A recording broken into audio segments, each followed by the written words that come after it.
Hello, everybody. This is Christina Fasonic and Damian Dressick coming to you live from beautiful Christina's car.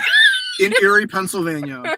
We are visiting Presque Isle State Park today, experiencing the joys of Appalachia, and we were under the impression there would be Wi-Fi in the Presque Isle State Park. However, we were misled. Wrong. And okay, so we were wrong, and we drove around looking for Wi-Fi indoors, but because of COVID, there's indoors with Wi-Fi. So we are in the parking lot. We were asked to go outdoors. Yes, we were asked to go outdoors, not the first time.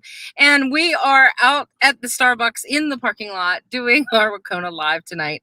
We wouldn't have missed it at all, though, right? But we are very excited. We would do this from the parking lot of a Sheetz if we had to. Sheetz. We would do, because we've got Mike Dittman. Yes. And we would go through a lot to bring you the awesome work of Mike Dittman.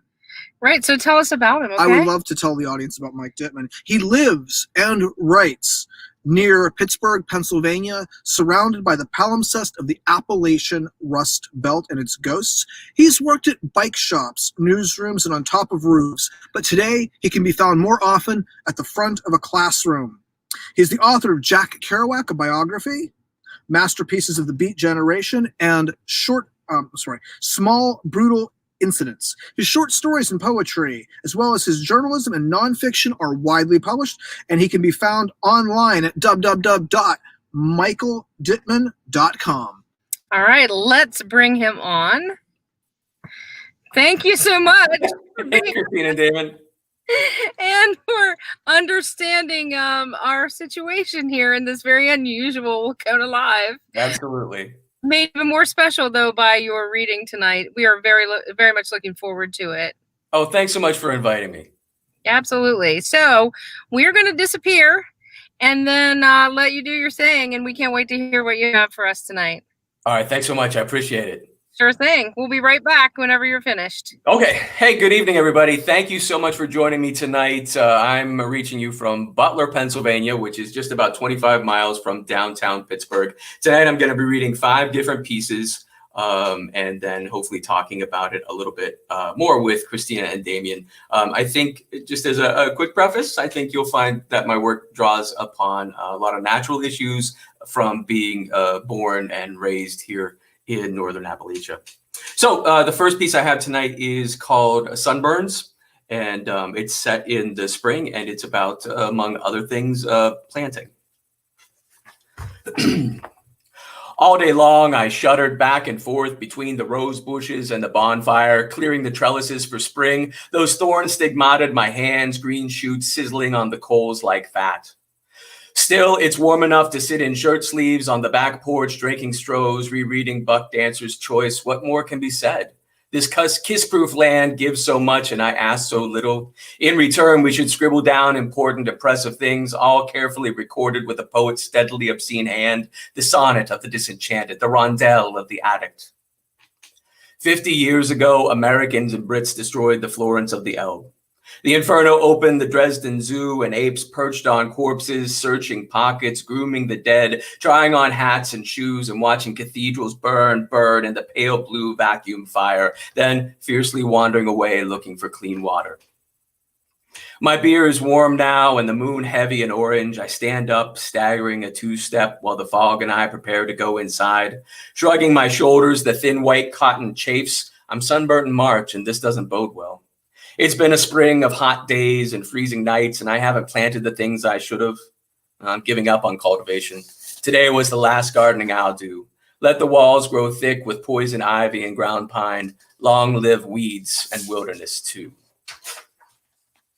I brought a sestina tonight. Originally, I had like 5 sestinas planned because I thought, well, that's kicky, right? That's fun.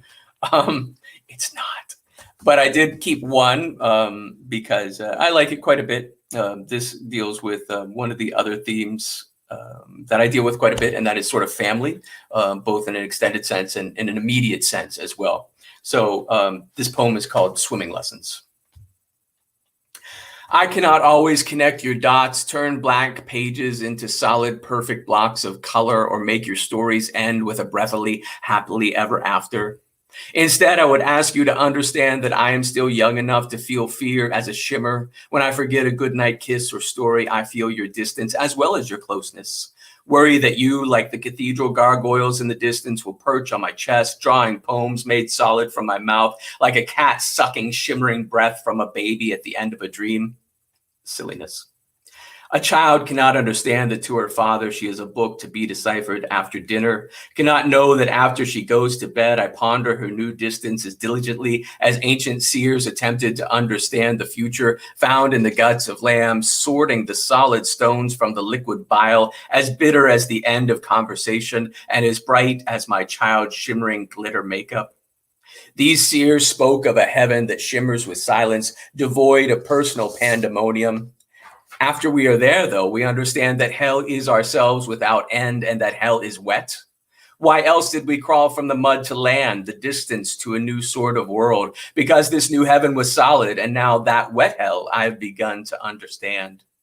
When I, in the pool, surrounded by those who already understand, older ones who wallow in fat humanness stuffed into shimmering suits, watch my daughter's solid muscles ripple as she pushes away before, not after me, then strokes off unafraid into the distance. If this is my hell, it is a beginning and not an end. Children write our legends in the end. We live with forces we can't understand, but the less we try, the more the distance between us does not so much shimmer as turns thick and strange, while unsought after goodnight kisses freeze us solid. When life ends, the last photos of us will shimmer, and those who see them will understand that we sought lighthearted intimacies and distances that make space solid.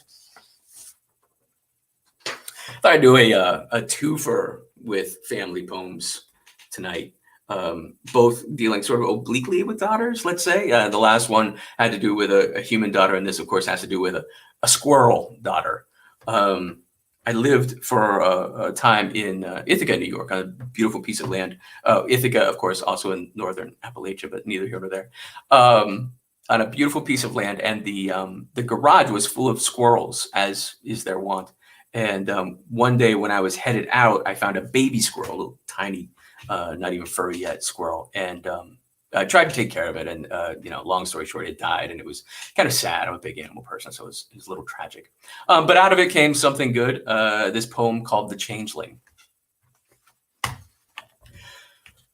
Squirrel, I found your child curled on the cold cement of my garage, pink, wizened, covered in soft stubble, the bulge of eyes not yet open.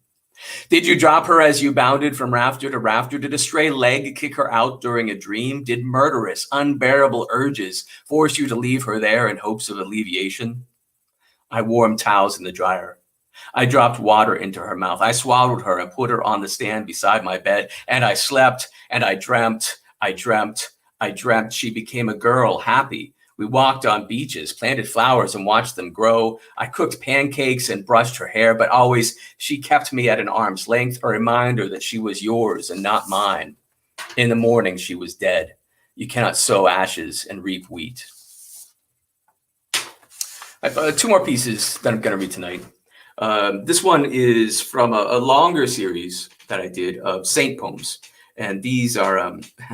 For a while, I found myself at ends and was sort of wandering through the library at the Venango campus in Oil City, Pennsylvania, the Venango campus of Clarion University. And they had a series of Butler's Lives of the Saints, which is sort of this, if you're not familiar with it, it's a book that details the various gruesome way that the religious were killed over the years. And I just really, took a strange interest in this, let's say. And so I started taking these saints and dropping them into modern contemporary situations here in the area, in this area, Western Pennsylvania and Southern New York. And so this one is called Saint Abalone at the nursing home, and it refers to a nursing home in Grove City, Pennsylvania, called Grove Manor. And Saint Abalone actually was a virgin martyr who had her teeth ripped out. And so there's a reference to that too, as they're all, and the whole series tries to lean upon that. So this is Saint Abalone at the nursing home. Because she could not go with with them, she stays here within the two cool walls of Grove Manor. She gums her food and refuses to cooperate. Ignoring Sunday services, she walks outside and preaches her own message to the birds and shouts at pedestrians, kids on bikes, young women in love. Sleepless at night, she prays for those who left her, trapped in this chilly land, fingering her rosary until the papery skin of her fingers and the smooth, rose-beaded decades start to find sympathetic grooves. She calls down angels to shatter windows when she feels neglected during cold Pennsylvania winters. When the temperature drops below 80, palm leaves, reminders of a warmer time, shed dust and shake unnaturally from the force of her voice as she complains, bellowing for sweaters and mulled red wine, which she never receives. She rants of half-remembered persecutions and fumbles in her purse for tools of ancient and unclear purpose as the nurses ignore her and school children sent to sing songs and spread cheer back away from her awesome, terrifying humanity. I have one more piece that I'd like to do tonight, and I'd like to thank Damien and Christina for inviting me here tonight to take part of this.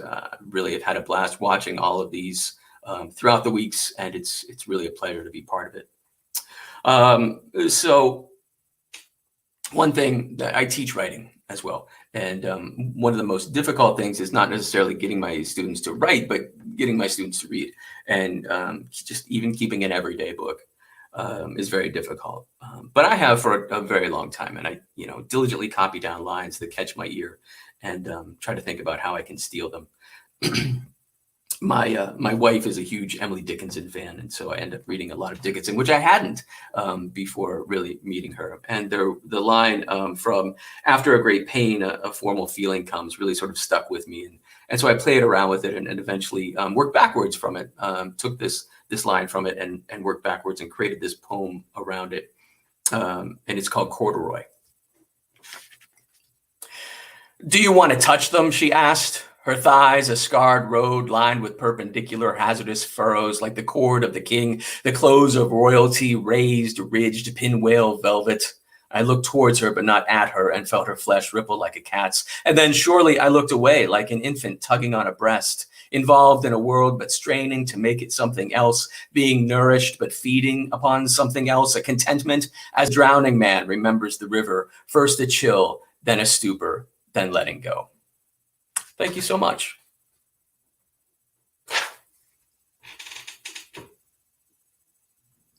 Oh, wow. That was great. Oh, Really? Thank you so much. I appreciate you saying that.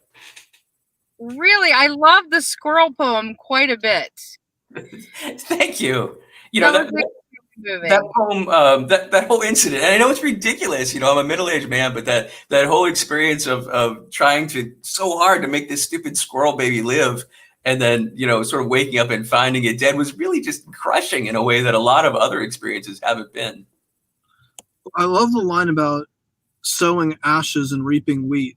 Really, that whole idea of how we comport ourselves in the world and what we expect to get back from it. I love the encapsulation like that. It's really, it's so portable.